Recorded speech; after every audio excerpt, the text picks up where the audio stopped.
시험에 들지 않게 기도하라라는 제목으로 하나님 말씀을 전하도록 하겠습니다.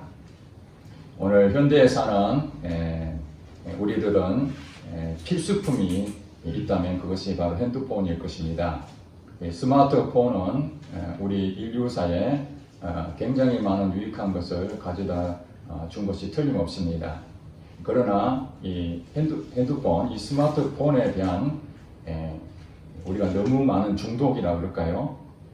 정말 핸드폰 없이 이제 살 수 없는 그런 시대다 보니 제가 가끔씩 어디 움직일 때마다 아내에게 항상 핸드폰을 챙겨라고 그렇게 얘기합니다. 왜냐하면 핸드폰이 없으면 어떤 일이 되지 않는 그런 상황이기 때문에 그렇습니다.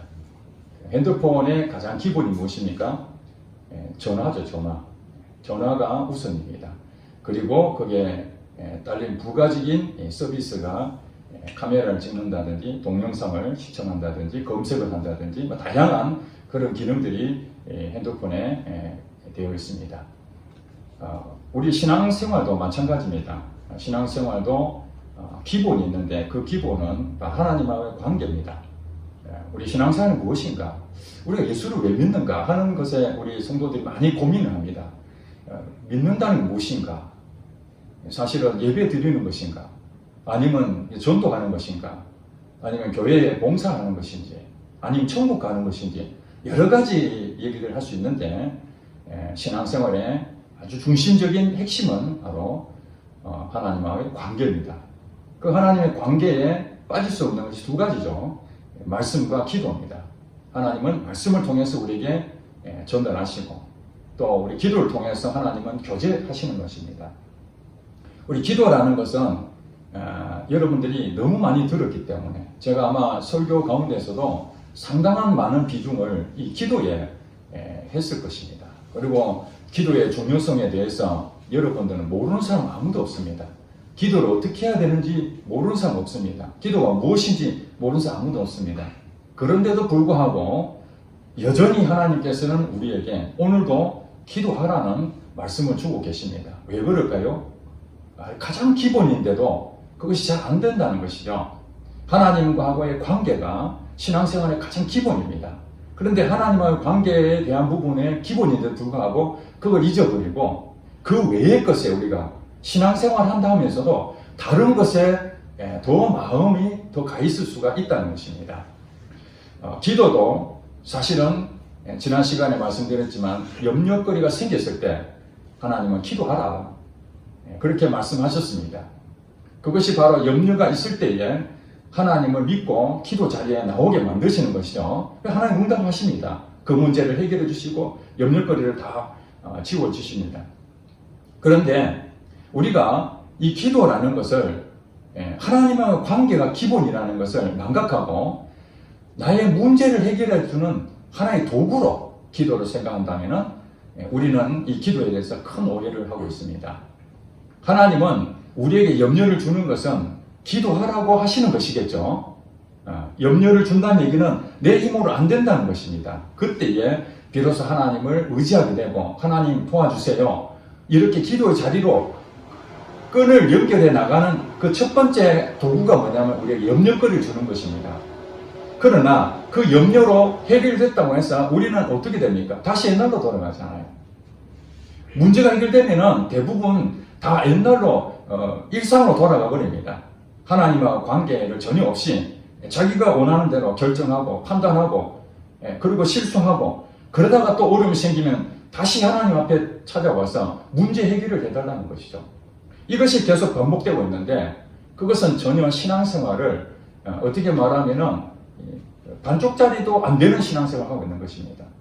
우리 기도를 하고 있는데도 사실은 얻지를 못하는 부분들이 굉장히 많습니다.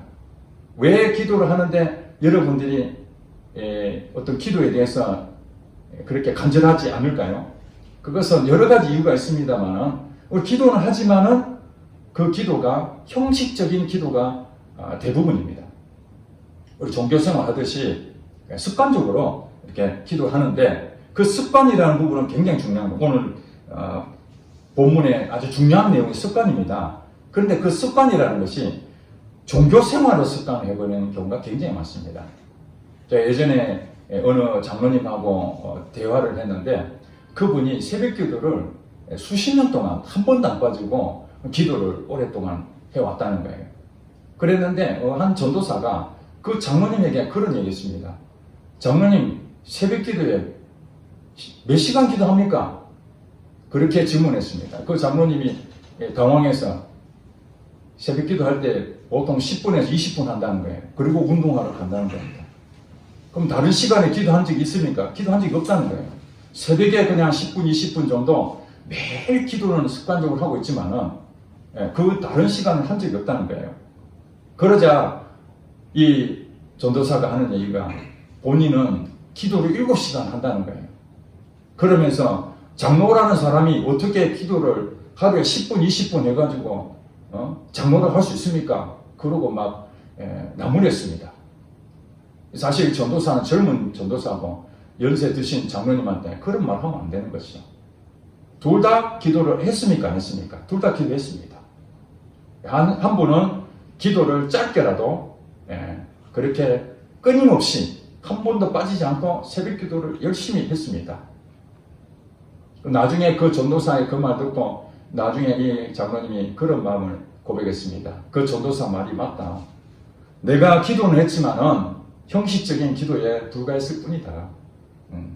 새벽에 나가 장로라고 하니까 새벽에 나가서 기도했을 뿐이지 거기서 진정한 하나님을 경험하지 못했다고 그렇게 고백했습니다. 또 한편 7시간 기도했던 그 전도사는 지금 교회를 떠났습니다. 지금 어디서 무엇하는지 모릅니다. 나중에 알고 보니까 이단에 빠져가지고 어떻게 살고 있는지도 연락 자체가 안 됩니다.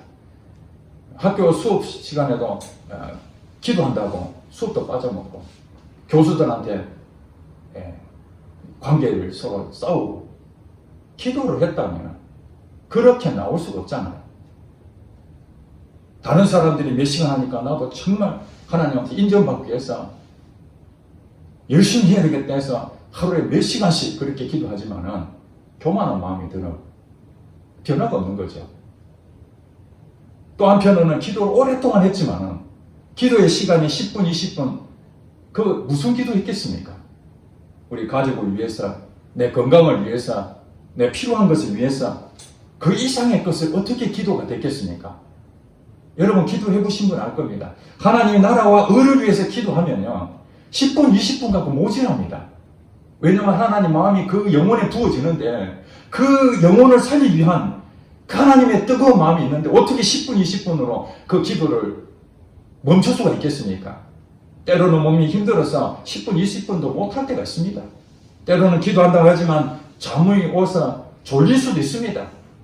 또 어떤 상황 때문에 기도를 쉴 수도 있습니다. 그렇지만 어떻게 매번 똑같이 그런 식으로 하고 있습니까? 기도를 하지만은 기도에 대한 맛을 못 느끼면은 기도의 간절함이 없어지는 겁니다. 또 기도를 했는데 독백처럼 하는 경우가 있습니다. 하나님이 들었다고 믿고 그냥 내 얘기만 하는 겁니다. 그냥 주구장창 하나님 내가 이런 문제가 있습니다. 하나님 이것 고쳐주세요. 하나님 내 질병 좀 고쳐주세요. 하나님 경제적인 문제 해결해 주세요. 하나님 이 문제가 있습니다. 그런 것을 주구장창 얘기를 하지만은 하나님이 말씀하시는 거 한 번도 들어본 적도 없고 응답도 경험해 본 적이 없습니다. 그러면 여러분 그 기도할 맛이 나겠습니까?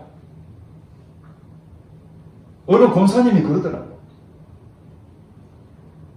기도는 열심히 했는데 정말 하나님 들어주시겠습니까? 왜 기도를 하는 겁니까 도대체? 하나님에 대한 믿음이 있기 때문에 기도를 해야 되는데 기도하면서도 권사님 몸이 하나님께서 분명히 낫게 해줄 것입니다. 아유 믿지요. 그래도 내 몸이 이렇게 불편한데 하나님 고쳐주시겠습니까? 기도하면 낫는다는 그 믿음으로 기도하는 것이 아니라 자기 자신이 기도하면서 자기 자신도 하나님이 이 기도에 응답할 줄 그거 기대하지 않고 기도하는 사람 너무 많다는 거예요. 왜 기도를 하십니까? 이제 우리가 반복해서 하나님께서 저와 여러분에게 기도하라는 그 내용은 이 종교적인 형식과 습관 내가 그래도 목사니까 해야 된다. 내가 그래도 권사니까 해야 된다. 장로니까 해야 된다. 어떤 직분 때문에 하는 것이 아니라 기도 안 하면은 문제가 생길 것 같으니까 어쨌든 고양이 세수하듯이 그래도 조금이라도 해놔야 마음이 편한 축제하듯이 그렇게 하는 것이 아니라 진심으로 우리에게 기도해야 될 하나님의 뜻이 있다는 거예요. 그것이 무엇인가? 오늘 하나님 메시지 주시는 게 바로 그것입니다. 오늘 제목이 무엇입니까? 시험에 들지 않게 기도하라. 여러분 가운데에 큰 어려움이 닥치면은 감당할 수가 없을 때에 기도하러 나오는 사람은 대부분이겠죠. 정상적인 그리스도인이라면은 어려움을 당했는데도 기도 안 한다? 그건 굉장히 심각한 얘기죠. 어려움을 당했는데 기도 안 했다는 얘기는 그 믿음이 있는지 그건 확인해 봐야 될 부분이고, 정상적인 믿음의 사람이라면은 어려움을 당했을 때 당연히 기도하고 나옵니다. 그러면 하나님 뭐라 그럽니까? 약속의 말씀 주셨잖아요. 기도하는 자에게 하나님께서 응답하신다. 너는 내게 부르짖으라. 내가 응답하겠다. 이 말씀 그대로 여러분 응답을 받을 것입니다.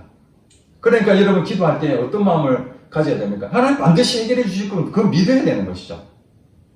당장 이루어지지 않는다 해도 하나님의 말씀을 믿어야 되는 겁니다. 여러분 자신을 믿는 것이 아니라, 여러분이 닥쳐있는 이 환경을 믿을 것이 아니라 하나님을 믿는 것입니다. 그래서 계속해서 간절한 마음으로 기도하는 것입니다.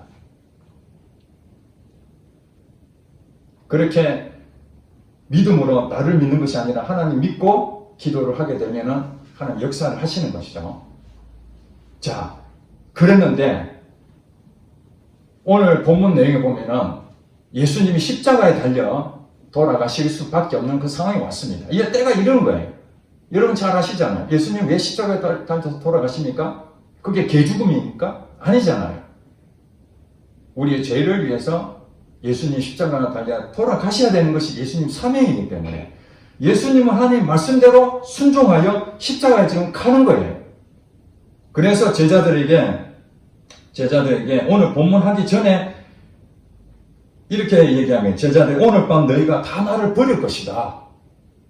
6월절 저녁에 제자들과 성만찬을 하고 그들의 발을 다 씻겨주고 그 다음에 그들에게 예언의 말씀합니다. 너희들이 다 나를 버릴 것이다. 왜냐하면 이 성경에 기록된 대로 가기 때문이다.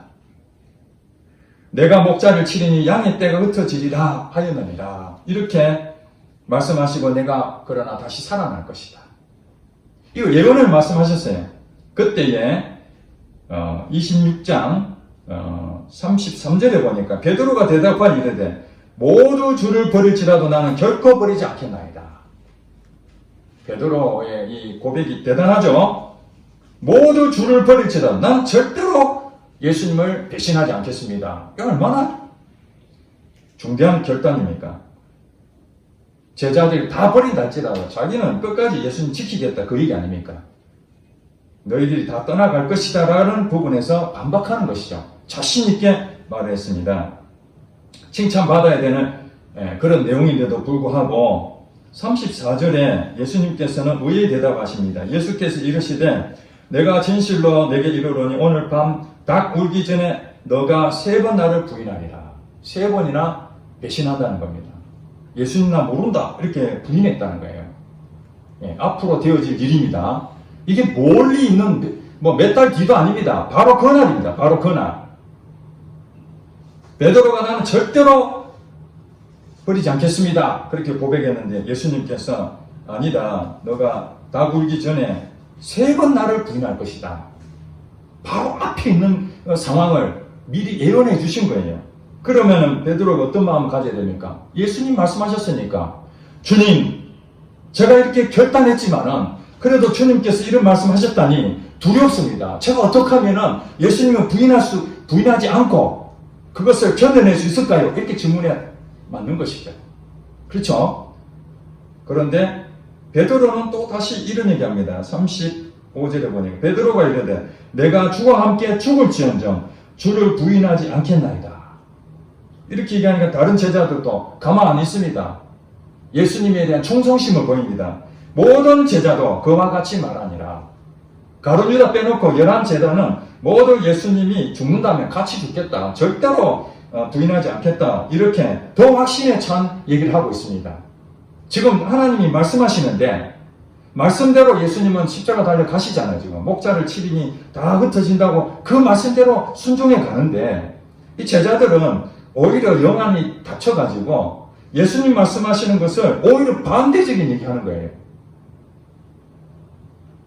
그래서 예수님께서 이제 그 좀 해놓고 기도하러 가시는데 오늘 본문에 제자들과 함께 겟세마네라는 동산에 갑니다. 예루살렘하고 가까운 거리에 있습니다. 그러놓고 예수님께서 이제 그 제자들 가운데에 이 세 사람, 핵심 멤버죠. 베드로하고 야고보, 요한 이 세 사람이 11명 중에서 그래도 선발된 핵심 멤버 세 사람을 데리고 기도하러 갑니다. 그러면서 너희들은 여기서 머물러 깨어서 기도하라. 나는 저기 가서 기도하겠다. 그리고 예수님께서 이제 간절한 마음으로 십자가를 지셔야 되니까 그 마음을 이길 수 있는 힘을 달라고 간절한 마음으로 기도를 합니다. 한번 기도하고 다시 제자들이 왔더니 40절에 어떻게 됩니까? 제자들에게 오사 그 자는 것을 보시고 베드로에게 말씀하시되 너희가 나와 함께 1시간도 이렇게 깨어 있을 수 없더냐. 여러분 이거 굉장히 중요한 예수님의 메시지입니다. 너희가 나와 함께 1시간도 이렇게 깨어 있을 수 없더냐. 예수님께서 그들에게 기도하라는 얘기는 예수님을 위해서 하라는 것입니까? 아니면 자기 자신들을 위해서 하라는 것입니까? 여러분들이 오해를 하십니다. 하나님께서 우리들에게 기도하라 그러면은 하나님이 기뻐하시니까 하나님 기쁘게 해드리려고 내가 열심히 기도를 해야 되는구나. 그러면 하나님께서 내게 복을 주시겠구나. 그렇게 연결해서 생각하는데 그거는 오해를 하시는 겁니다. 하나님이 무엇가 답답해서 가진 게 다 가지신 분이고 전능하신 분인데 우리의 도움이 뭐가 필요하겠습니까? 도움이 필요한 것은 사실은 부족할 때 도와달라고 그래야 되잖아요. 하나님이 우리에게 뭐 때문에 기도를 요청합니까? 바로 우리 자신을 위해서라는 거예요. 우리 자신을 위해서. 여러분 이 시간에 여러분 자신을 위해서 기도하지 않으면 어떤 일이 생기느냐? 바로 예수님께서 말씀하신 대로 1시간도 깨어서 기도할 수 없는 사람이라면 41절에 시험에 들게 된다는 거예요. 시험에 들지 않게 깨어 기도하라. 이렇게 연결해서 말씀하시는데 반대로 얘기하면 시험에 들기 때문에 기도하라는 것이잖아요. 예수님이 이들에게 지금 말씀하신 그 이후의 상황을 여러분들은 다 알고 있잖아요. 우리는 성경의 역사적인 상황을 다 보고 있잖아요. 근데 지금 베드로와 이 세 제자는 모르는 상황이에요. 지금 예수님 십자가 달려 돌아가시고 어떤 일이 벌어질지 지금 전혀 모르는 상황이에요. 예수님 말씀하셔도 그게 무슨 말인지 못 알아듣는 거예요. 왜냐하면 예수님 능력자시고 예수님은 역사하시는 분이고 그리고 예수님이 예루살렘에 입성하셔서 왕으로서 이제 큰일을 하실 때에 우리는 그 옆에서 한 영광을 차지할 것이라고 그렇게 착각하고 있을 뿐이지 예수님 십자가에서 돌아가실 줄은 상상을 못하는 거예요. 왜 이런 일이 생겼습니까? 41절에 예수님이 정확하게 말씀하시잖아요. 시험에 들지 않게 깨어 기도하라. 마음에는 온이로되 육신이 약하도다. 베드로와 이 제자들의 이 영적 상황은 마음은 있어요. 예수님하고 함께 하겠다. 절대 부인하지 않겠다. 그게 진심입니다. 여러분도 똑같을 겁니다. 오늘 시간에 예수님을 부인하지 않고 끝까지 믿음을 지키겠습니까? 제가 여러분 질문하면 여러분 부인하겠습니다 라고 얘기하는 사람 아무도 없을 거예요. 예수님 믿는다면 목사님 말씀대로 예수님 한 분이면 족합니다. 네, 예수님 따라가겠습니다. 이렇게 고백한데 만약에 그런 시험거리가 딱 왔을 때에 그때 다 드러납니다. 여러분이. 그 고백이 정말 예수님과 함께 끝까지 지킬 수 있는 믿음을 가지느냐 아니면 도망가느냐 하는 것은 고백으로 끝나는 것이 아니라 여러분이 그 시험거리가 왔을 때에 거기에서 비로소 드러나게 되는 거예요. 예수님 십자가 달려 돌아가실 때에 베드로가 뒤따라가다가 베드로를 보고 그 여종이 너도 예수님과 함께 했던 그자 아니냐? 그렇게 얘기하니까 절대 아니라고 그랬잖아요. 3번씩이나 그럴 리가 없다. 나는 절대 예수님 전혀 모른다. 성경 한쪽에 보니까 저주하여 이르기를, 예수님을 저주하면서 난 절대 몰라. 완전히 예수님하고에 대한 부분은 관계가 전혀 없다는 것을 강조하기 위해서 난 예수님하고 전혀 관계가 없어. 그렇게 고백을 했잖아요. 그때에 닭이 울었습니다. 그때 베드로가 어떤 마음이 있었습니까? 슬피 울었습니다. 왜냐하면 예수님 말씀이 바로 얼마 전에 몇 시간도 안 되는 그 짧은 시간에 들었던 얘기인데 한 귀로 듣고 흘렸고, 그 다음에 예수님이 또 제자들을 베드로를 통해서 3명이 함께 기도하라 했는데 기도도 안 했고 결국에는 시험거리에 넘어지고 말았습니다. 기도하지 않으면 다 무너집니다.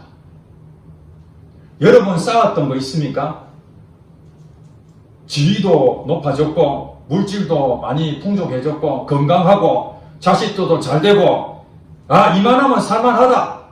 그런데 여러분 기도가 없다면 그거 다 무너집니다. 왜 그렇습니까? 시험에 들지 않게 깨어 기도하라고 예수님 말씀하셨다는 얘기는 여러분 앞에 시험거리가 올 거란 얘기 아닙니까? 건강을 뺏어갈 것이고 여러분 자녀가 문제가 생길 것이고 부부싸움을 일으켜 줄 것이고 억울한 일도 당할 것이고 취업도 안 될 것이고 그 회사가 망할 것이고 영원할 것 같은 그 모든 것들이 다 허황되게 다 빼앗길 때가 올 것이라는 거예요. 그때 여러분들은 어떻게 할 것입니까? 인류의 염려거리가 생겼으니까 그때 기도하면 되지. 이 베드로도 똑같은 생각이 있을 것입니다. 예수님을 배반하지 않겠다고 그렇게 결심했지만은 1시간도 기도할 수 없는 그 영적 미숙한 상태에 머물러 있는 이 베드로, 예수님이 역사하시는 그 기적을 못 봤습니까? 귀신을 안 쫓아냈습니까? 얼마나 많은 일을 했습니까? 예수님과 함께 3년 6개월 동안 다니면서 많은 것을 봤습니다. 그런데 성경 어디에도 예수님 십자가 달려 돌아가기 전까지 그 역사 내용을 보면은 예수님은 기도를 엄청 많이 하셨다라는 내용은 계속 나오는데 제자들은 기도했다는 내용이 하나도 안 나옵니다. 이상하죠? 예수님과 함께 동행했던 그런 여러 가지 사건들은 기록이 잘 되어 있는데 제자들이 정말 간절한 마음으로 기도했다는 내용 하나도 안 나오는 거예요. 그런데 예수님은 습관을 따라서, 여기서 말하는 습관은 종교행위의 습관이 아닙니다. 하나님하고의 관계를 늘 평상시에 맺어놨다는 거예요. 여러분, 다시 한번 말씀드립니다. 기도는 어려울 때 기도하려고 하지만 어려울 때 기도가 잘 안 돼요. 정말 어려우면요. 저도 예전에 정말 힘들었을 때 기도고 뭐고 아무것도 생각이 안 나는 거예요. 그 눈물밖에 안 납니다. 도대체 내가 어떻게 해야 될지 막막하니까. 차라리 기도할 수 있는 정도 된다면은 그래도 좀 살만한 겁니다. 기도할 수 없는, 도저히 기도조차도 안 되는 그런 상황이 맞닥뜨려지면요. 여러분, 인큐베이터 꽂고 그런 개념처럼 산소호흡기를 꽂고 병실에 누워있는데 기도가 되겠습니까? 정신이 오락가락하고 지금 어지럽고 힘든데 거기서 기도에 간절한 마음이 나오겠습니까? 그래도 내가 몸이 좀 거동이 할 수 있으면은 그래 무릎이를 꿇고 간절한 마음이 그런 정도 되지, 너무 힘들면은 그거 할 수가 없는 겁니다.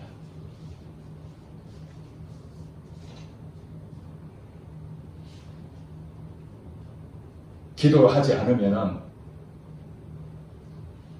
현재 우리가 잘 되고 있는가 어떻게 될지 아무도 장담 못합니다. 기도 없이 교회 부흥한 거 아무것도 아닙니다. 위험합니다. 기도 없이 물질이 막 그냥 쏟아 부어지는 거 그거 위험합니다. 기도 없이 지위가 막 높아지는 거, 그거 위험합니다.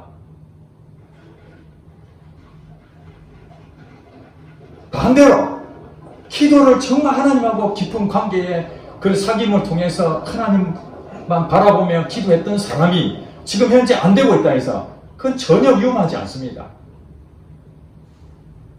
가난해도 정말 기도를 하나님하고 깊은 관계를 맺고 있다면 가난해도 전혀 문제가 없습니다.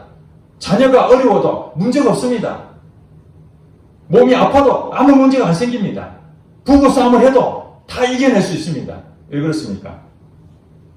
하나님이 공급자시기 때문에 그렇습니다. 그러니 하나님이 우리에게 염려거리를 주시는 것은 여러분에게 그 문제를 해결해 주려고 하는 것뿐만 아니라 이제 기도가 얼마나 하나님의 능력이신지 경험했다면 이제 평상시에 나와 함께 깊은 교제를 하자. 평소에 운동을 해야 되잖아요. 어느 뉴스에 보니까 90대 할아버지가 마라톤 완주했다는 소식을 들었습니다. 여러분, 나이가 90이 넘으면 마라톤이 무엇입니까? 저는 마라톤을 한 번도 뛰어본 적이 없습니다. 젊은 사람도 마라톤 42.195km를 완주하는 사람이 거의 없잖아요. 5km만 가도 힘듭니다. 근데 어떻게 이 90대의 노 할아버지가 그 마라톤을 완주할 수 있겠습니까? 꾸준히 훈련받고 꾸준히 연습한 거죠. 조금씩 뛰어서 내 체력이 그걸 만들어 놓은 거예요. 그러니까 완주가 되는 것입니다. 같은 할아버지 90대가 저분도 뛰니까 나도 뛰겠어 한다고 그 완주 되겠습니까? 다 넘어지는 겁니다. 여러분 기도 1시간도 할 수 없더냐 이 말씀 앞에 여러분 1시간도 기도 못하고 있다면 여러분 정말 하나님 앞에 부끄러운 줄 아셔야 됩니다. 10분 20분 하고도 뭐가 잘 안 되면 훈련이 안 되는 거예요. 훈련이 안 돼 있는데도 밥 먹고 살고 아무 문제가 없죠. 왜냐하면 기도 안 해도 지금 당장에 문제가 생기지 않기 때문에. 베드로와 그 제자들은 그날 기도를 안 했지만은 큰 문제 없는 줄 알았습니다. 예수님이 십자가 달려 돌아가실 때에 이제 진짜 죽는구나. 그때 시험거리가 왔다는 걸 알게 됩니다. 여러분 악한 영들을 우습게 보면 안 됩니다. 눈에 보이지 않는 이 악한 영들의 세력은요, 여러분 가정을 무너뜨리려고 그러고, 여러분 배우자를 통해서 서로 부부싸움하게 만들고, 여러분 자녀와 관계가 끊어지게 만들고, 물질을 다 뺏어가서 빚더미 앉게 만들고, 취업도 정말 어떻게 하면은 하나님보다 내 방법대로 하려고 그러고, 더 이상 못 살겠다 해서 목숨을 끊어야 되겠다. 그런 자살의 유혹을 주는 것도 이 악한 영이 다 하는 거예요. 눈에 보이는 그 현상들이 그냥 자연스럽게 이루어지는 것처럼 보이지만은 그 배후의 세력이 이 어둠의 악한 영들이 얼마나 역사한지 모릅니다. 편안하다고 편안한 게 아닙니다. 전시상태입니다. 전시상태. 여러분 그거 느끼십니까? 전시상태. 지금 여러분들 교회가 지금 다 죽었습니다.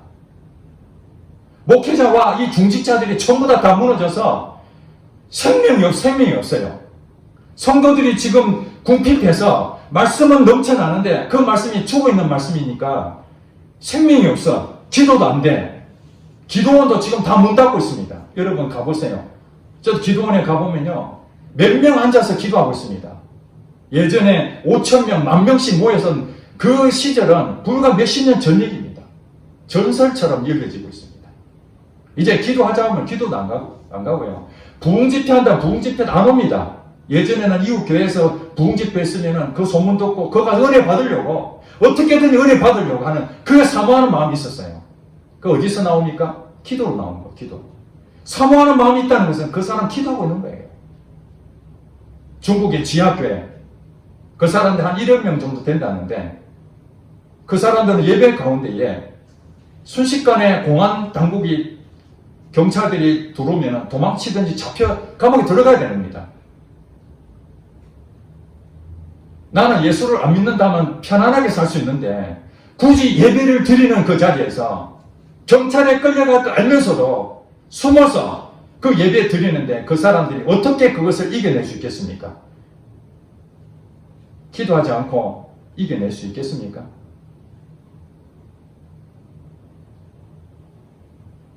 오늘 만약에 이 예배 가운데에 예배 드리면은 코로나 이것 때문에 가지고도 예배 못 드리게 한대. 그 예배 드린다고 덩치껏 물고 교회 문을 닫고 그런 일이 있었지 않습니까?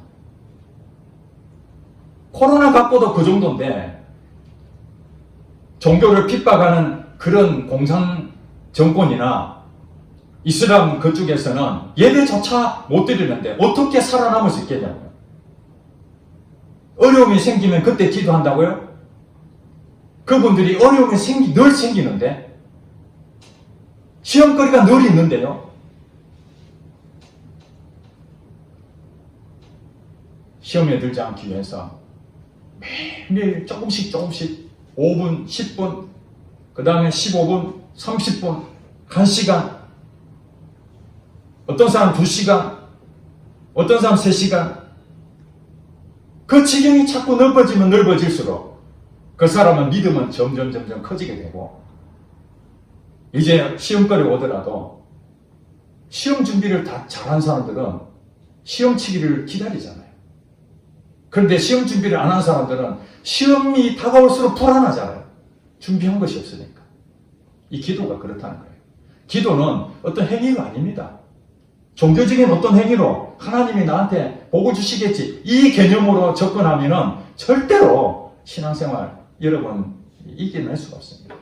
기도 많이 하는데도 왜 넘어지고, 기도하는데도 왜 그 삶에 변화가 일어나지 않습니까? 왜 염려가 생기고, 어떻게 말하면 교회 떠나고자 하는 생각까지 갈 정도로 기도하는데도 왜 그렇습니까? 기도 내용이 잘못된 것입니다. 무엇을 먹을까, 무엇을 입을까, 무엇을 마실까 염려하지 마라. 이건 이방인이 구하는 것이다. 딱 정해놨잖아요. 예수님 말씀하시잖아요. 우리의 기도는 나의 건강을 위해서, 우리 가족을 위해서 늘 거기서 맴돌고 있다면은 그 10분, 20분 하고 더 기도할 게 뭐가 있겠습니까? 없잖아요. 여러분 일터 선교사로 파송했습니다. 그거 하나님을 위해서 여러분 보내신 것 같습니까? 아닙니다. 여러분 자신을 위해서.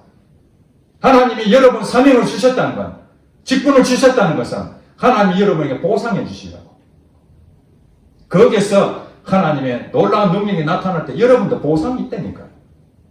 사도 바울은 하나님의 그 부름의 상을 받기 위해서 내가 끝까지 믿음을 지키겠다 하고 간 거예요. 나중에 죽었는데 아무 상이 없다면 그거 얼마나 허무합니까? 하나님께서 여러분 삼인자를 불렀다는 것은 여러분들에게 정말 이 인생 가운데에 놀라운 일들을 여러분들을 쓰시기를 원하시는 것이고, 그래서 여러분들이 정말 복을 받는 복된 사람이 되게 하기 위해서 여러분 사명자를 부르신 거예요. 여러분 도구가 아닙니다. 우리가 말 도구라는 두 가지 좋은 게 있잖아요. 한 가지는 정말 선하게 쓰이는 도구가 있는 것이고, 또 나쁘게 얘기하면은 악하게 쓰는 그런 도구가 있잖아요. 부려먹는 거죠, 그냥. 주인은 가만히 있고, 그 종이 다 하도록 시켜먹는, 이거 정말 잘못된 거죠. 그러나 하나님은 선하신 분이라서 우리를 도구로 쓰시는데 좋은 것을 주시려고, 많은 것을 주시려고 여러분 사명을 주신 거예요. 그 사명을 어떻게 감당할 수 있습니까? 영적 전쟁이 거기서 일어나는데. 여러분 가정에서 일어난다고요. 영적 전쟁이 가정에서. 그 평화가 다 깨지잖아요. 천국이 돼야 되는데 거기에 지옥이 되어버리고, 여러분 직장이 천국이 돼야 되는데 거기가 지옥이 되어버리고, 교회가 천국이 돼야 되는데 교회에서 싸움 박진하니 이게 지옥이 되어버리잖아요. 그럼 어떻게 이길 수 있느냐? 여러분 평상시에 기도로 준비하지 않으면은 그런 일이 생길 때에 결단코 여러분 그 이겨낼 수가 없다는 거예요. 그러고 난 다음에 이제 깨달았습니다. 베드로가 눈물 흘리면서 하나님 정말 잘못했습니다. 내가 하나님의 믿음으로 산 줄 알았는데 믿음 다 팔아먹고 나는 아무것도 할 수 없습니다. 그때 예수님께서 이 예루살렘을 떠나지 말고 기다려라. 몇 날이 되지 않아서 내가 성령을 너에게 줄 것이다. 성령이 너에게 임하시면 권능을 받고 땅끝까지 이르러 내 증인이 되라. 이렇게 말씀하시니 그들이 모여서 뭐 됐습니까? 사도행전 1장을 보세요. 그들이 다 모여서 오로지 기도하기에 힘씁니다. 이제부터 뭐냐면은 방법이 없다는 거예요. 기도밖에 없구나 해가지고 오로지 모여서 기도에 힘썼더니 사도행전 2장에 오순절날 마가다락방에 모였던 그 모든 성도들에게 성령이 부어지는 역사가 일어나서 그 다음에 베드로와 이 많은 제자들이 나가서 담대하게 복음을 전하고 감옥에 들어가면 들어가지. 이게 성령으로 역사하지만 그 다음에 사도행전 쭉 보시면은 베드로가 기도의 습관대로 기도하는 그 자리에 성전에 가게 됩니다. 가다가 성전에서 앉아 구걸하는 그 거지를 바라보고 나사렛 예수를 명하느니 일어나라! 기도하는 가는 자리에서 역사를 일으키고 그 다음에 고넬료도 기도하는 가운데서 하나님의 사인을 받고 베드로도 기도하는 그 시간에 하나님의 환상을 보고 이 기도하는 것이 하루에 3번씩 베드로는 습관을 따라서 기도했습니다. 종교행위라고요? 아닙니다. 저도 기도를 1시간 정도 하다가 어느 장로님이 기도를 2시간 한다는 걸 소식 듣고 내가 목회자인데 적어도 그분보다는 더 많이 해야 되겠다. 그런 마음에 들어서 몇 년 전부터 기도를 1시간씩 2번 하다가 3번 늘리고 4번 늘려서 지금은 4번 하는데 그런 생각 듭니다. 다른 사람 못하니까 나는 기도 많이 하고 있구나. 이렇게 교만해지고 종교행위로 가버리면 저도 똑같이 하나님 앞에 죄인이 되는 거예요. 기도 많이 해놓고 죄인이 되어버리는 거예요. 그러면은 교회 풍지박산 납니다. 이 악한 영은 기도하라. 그런데 종교행위로 해. 많이 해라. 근데 너 의로 해라. 그리고 정말 진심으로 기도하지 않게 하기 위해서 기도 말고 다른 거 다 해라. 예배도 드리고 뭐도 다 해라. 봉사도 하고 다 해라. 근데 기도만은 하지 마라. 과거에 어떤 분이 쓴 책에 보면은 너무 바빠서 기도합니다. 이렇게 적었어요. 너무 바빠서 기도합니다. 이 말이 무엇입니까? 아무리 바빠도 나는 기도한다는 거 아닙니까? 여러분 1시간도 기도할 수 없다면은 여러분이 하나님 나라와 의를 위해서 기도하는 부분이 얼마나 부족한지 아셔야 됩니다. 90대 할아버지도 마라톤을 완주할 정도면은 가능하다는 얘기 아닙니까? 우리가 습관을 따라서 훈련을 받지 아니하고 그냥 무력하게 이렇게 살고 있으니 이 사단이 한가하게 놀고 있잖아요.